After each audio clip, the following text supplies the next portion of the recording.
Side crashes account for around a quarter of car deaths in the United States. That's according to the Insurance Institute for Highway Safety.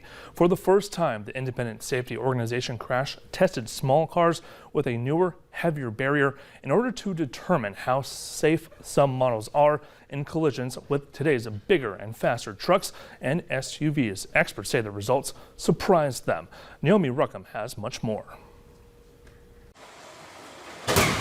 11 small cars were put to the test by the Insurance Institute for Highway Safety to see how well they could stand up to a side impact crash. We expected small cars to really struggle in this test, but that simply was not the case. IIHS President David Harkey says this is the first time the small cars were tested with its new, larger, faster barrier. The vehicles are much heavier that are striking other vehicles, and they're also occurring at higher speeds. While all 11 of the same car models received good ratings using the old barrier, this time only 7 cars received a good or acceptable rating, with the Mazda 3 topping the list.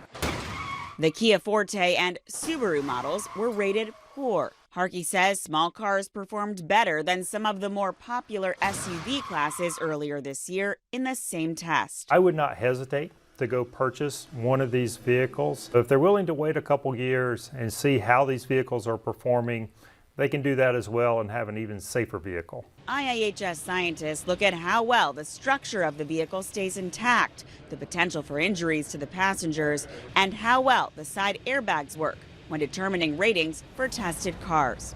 Naomi Ruckham, CBS News, New York.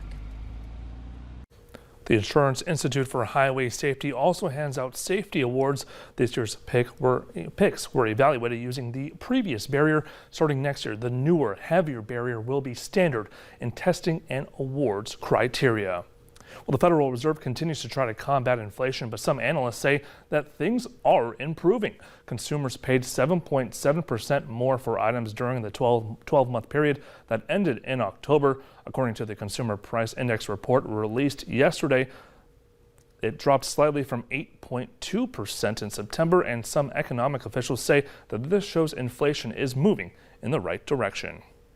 Well, in our consumer alert, the CDC is warning about a listeria outbreak linked to deli meat as well as cheese. Now, the agency is investigating 16 reported listeria cases in 6 states: California, Illinois, Maryland, Massachusetts, New Jersey, and New York. They say one person died and a pregnant patient lost their baby.